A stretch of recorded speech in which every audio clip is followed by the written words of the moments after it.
Hi, I'm Nikki, the Obsessive Bookseller. Welcome to my channel, and welcome to my Read Reading to be Read feature. It's basically like a wrap-up in TBR all in one. The name is on trial. I read a lot of books this month, or finished them rather. A lot of them I had started the previous month, but I'm reading so many at once that I kind of rotate through them all. And the first thing I finished was Bookshops and Bonedust, the review of which went up I think last week on the channel. This was like a 2-star, maybe 2.5-star read for me. I love the world. The things I liked about it I really liked, but there wasn't enough of it. I feel like the book forgot what made it special in the first place and kind of tried to bring in too many other elements that you can get in any other fantasy series. Like, I wanted more bookshop stuff.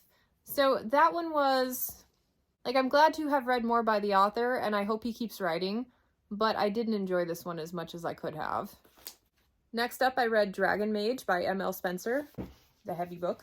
I did this one for Read, Burn, Hoard. It took me like 3 months to get through, and it is a very slowly paced book, but it's one of those like fantasy books that feels like you're getting a warm hug from it the entire time you're reading it. Not that bad things don't happen, but it's the kind of bad things that happen where you're like, oh, this is just such a great, comforting fantasy story. Like, the main characters are what made it sublime. It's literally one of those fantasy stories where they could be doing almost anything and you just enjoy being with them. Very strong perspective. I do think the book could have benefited from a little bit more streamlining. Like, there was a couple places where she had some great momentum and then she just dropped it and started a new plot thread. That happened twice in the story, and I don't think it added anything beneficial to the overall art. I like the direction it took. Like, there's a lot of stuff with magic in here that honestly I could have used even more of.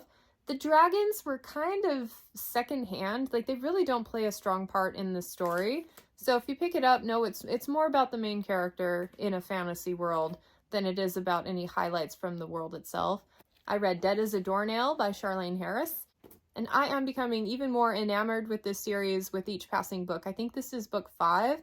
And then I also picked up A Touch of Dead. It's a short story compilation. I read more than half of it. There are 2 short stories left that take place beyond where I've read in the series, but from what I read, like, this added a lot to the series for me. I really enjoyed these short stories. I feel like urban fantasies are the best with including novellas to help enrich the main series.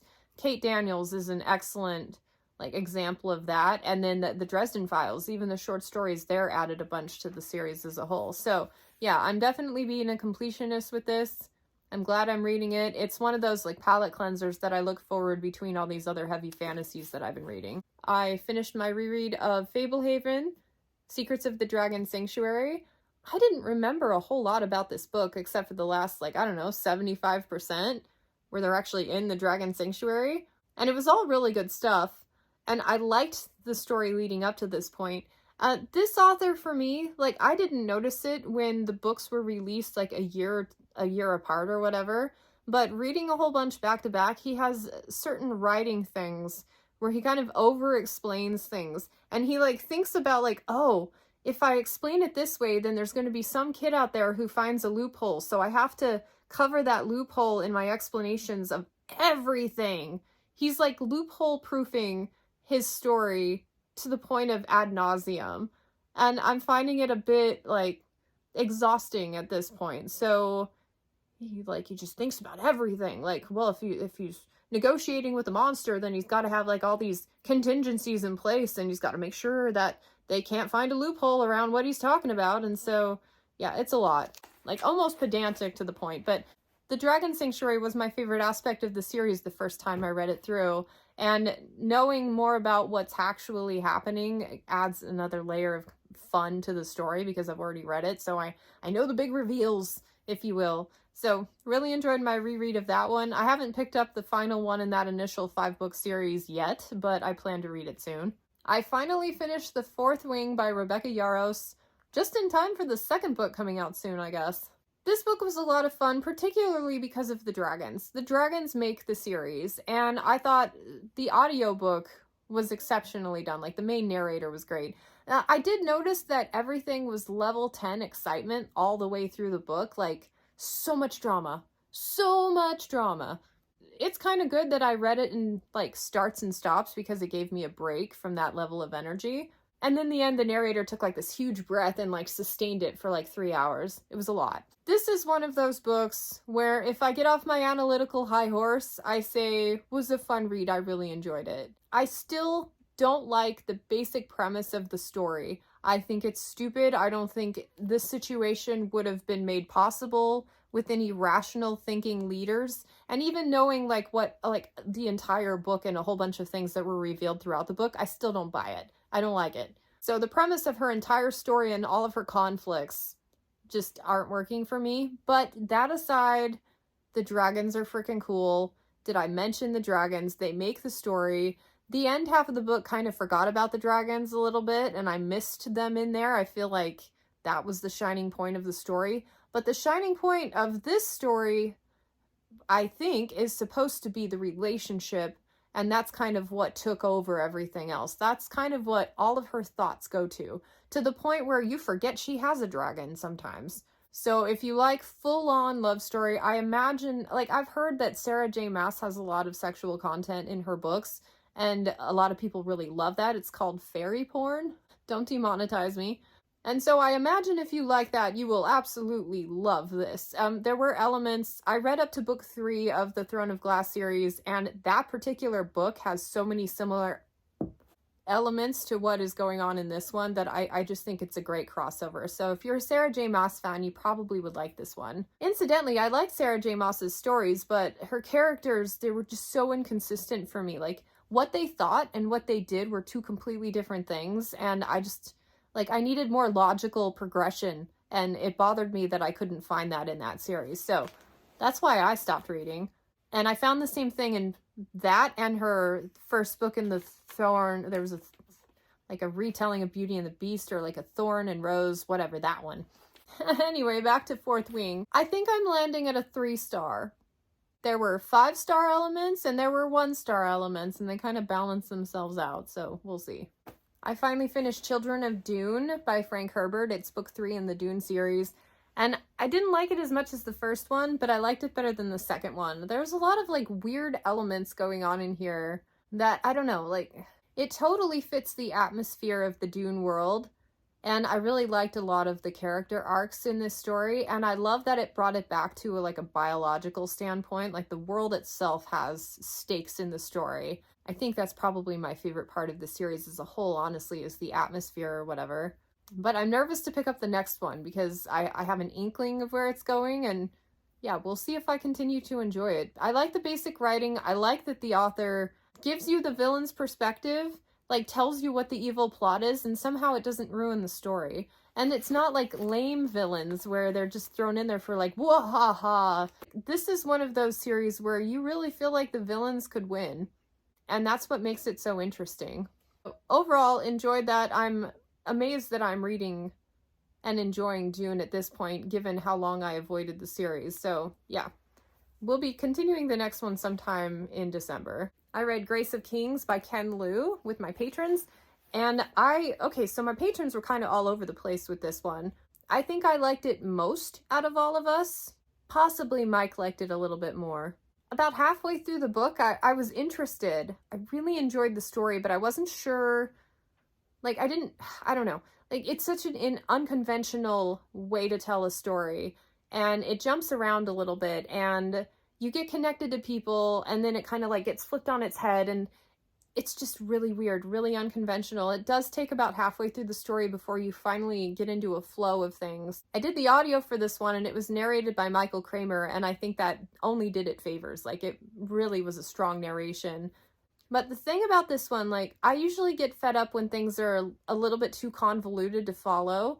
But in this case, the author somehow managed to establish trust with me early on that he knew what he was doing and he was going to take it somewhere meaningful. So I just sat back and relaxed and tried to enjoy the process. And like, by the end of the story, I upgraded my rating with each passing chapter as we got near the end. Like, I thought this was phenomenal. I love unconventionality in books. I love when authors do things different and take risks, but when they work.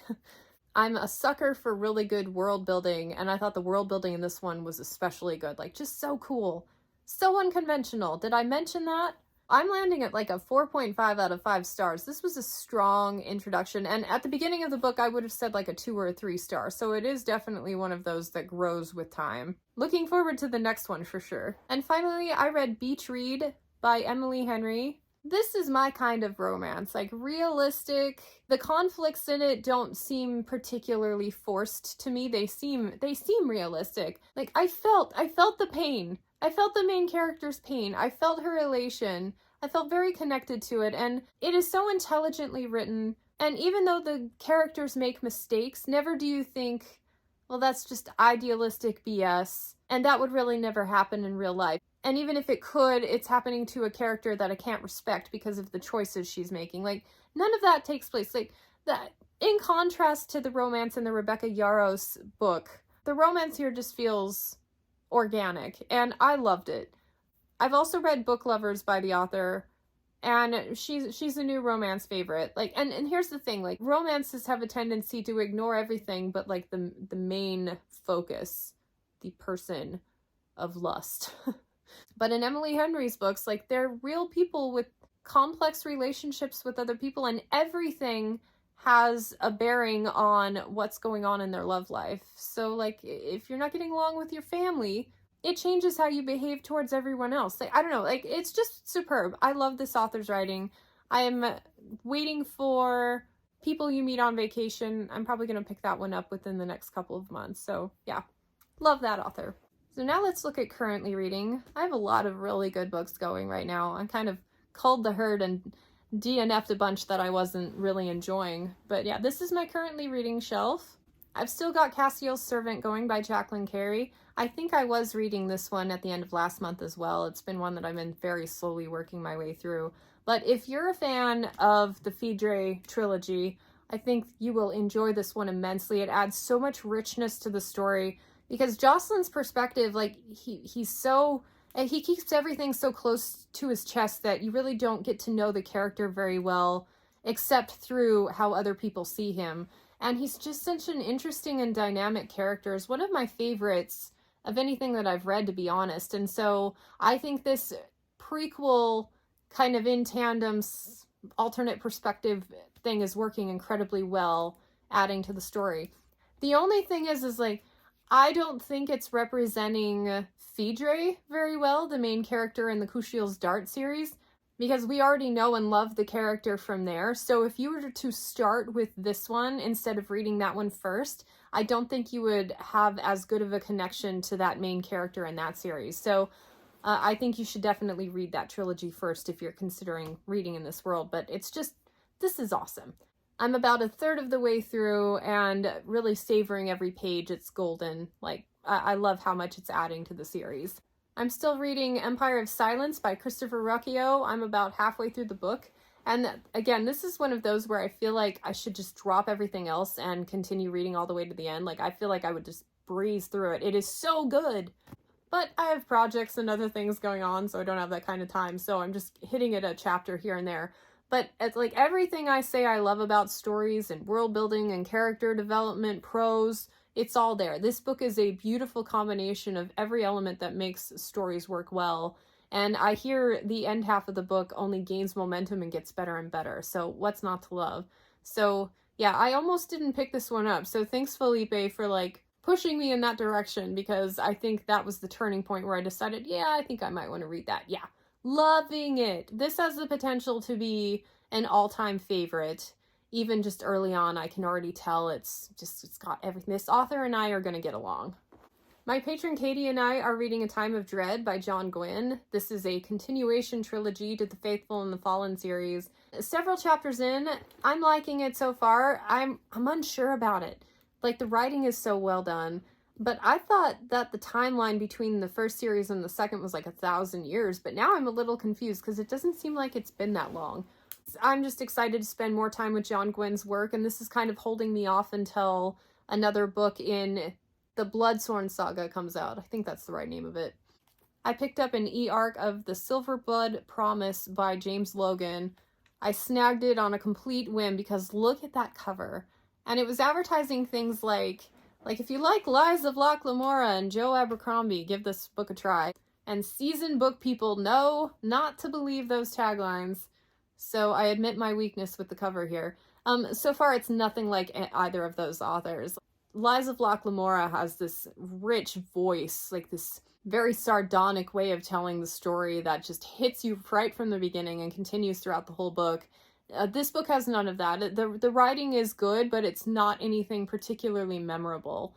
Abercrombie hits you with like this humor, also like Locke Lamora, right from the beginning, and also has a strong voice that continues through the whole thing and kind of just a different perspective on things. So this one right now has not given me anything that makes it kind of a standout, but it's still fun. Like, it's an enjoyable read so far. I'm not very far in. I'm maybe like 10% of the way through the book, and it's interesting. It's putting a lot of things into place, and it has potential to be really good. I think this is a debut book. And so, you know, usually I'm a little more forgiving of like an author's first works, them getting the story rolling. So far, not a lot of humor though, which given the taglines, I was expecting some humor, but we shall see. Very excitingly for Patreon Book Club, we picked The Gutter Prayer by Gareth Hanrahan, and I'm halfway through the book already and loving it. I am always drawn to strong world building and unique voice, and I love the elements that are being brought into play here. I think they are so well done. The prologue, read the prologue. It's from a different perspective, and I think it is so cool. This one so far has created an excellent atmosphere, really interesting characters that we're following. Not as confusing. I've been reading a lot of complex fantasy lately, so I was thinking this one was going to be kind of hard to follow for whatever reason, but no. Pretty straightforward, like under 10 characters. Really cool character profiles. And an underground society, like politicking and a lot of action and just cool stuff. Like, I really am excited to continue on in this book. I've devoured it over the last couple of days. So yeah, really liking that one. Now we get into the to be read portion of the video. I have so many good titles going right now in my currently reading that I'm feeling the need to focus more on those and to enmesh more in those than to start a whole bunch of new things. So I only have a few things planned this month, one of which my patrons and I were going to continue The Wall of Storms by Ken Liu. There was a lot of complexity in the first book, and I want to continue while there's still momentum, while I still remember everything, because this is one of those that I think distance would take away from the experience for me. So it's a very big book. It's going to take up most of November, but I'm really excited to get into that one. Demons of Good and Evil by Kim Harrison. Like, I am so tired of including this one on my lists. And what's more, I owe the publisher a review for this one. It totally got away from me when I was dealing with my eye strain thing, and so the next book that I read should probably be this one, just so I can square away all of my reading obligations and, you know, start fresh with some newer ones. It's not like I'm dreading this book, I just haven't made time for it. There's just been too many other things. Plus, I wanted to do an audio since, you know, I've already let the ebook lapse. I'm already focusing on the Silverblood Promise with ebooks, so like if I can get an audio of this one, and I'm finally first in line at the library, so hopefully I'll read that one soon. Mislaid in Parts Unknown by Seanan McGuire.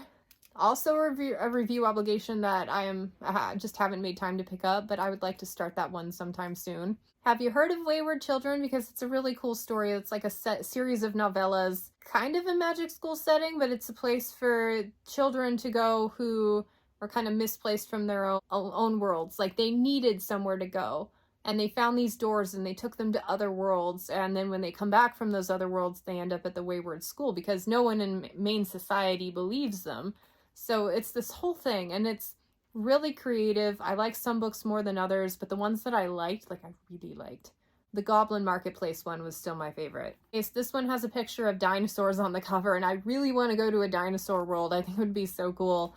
So we shall see how that one goes, but if I'm smart, I'll pick that one up this month as well. I just have too many books to read. I did a thing where I listed out everything that I wanted to read or wanted to wrap up and kind of calculated with relative accuracy how long it would take me to get through everything. Yeah, mid-December. But having a lot of really good things going, too many, more than I can handle, is not a bad thing. So thank you for joining me for all that. Let me know what you've been reading, what you plan to read, any like real standouts. Thanks for watching, and I hope to catch you next time. Bye.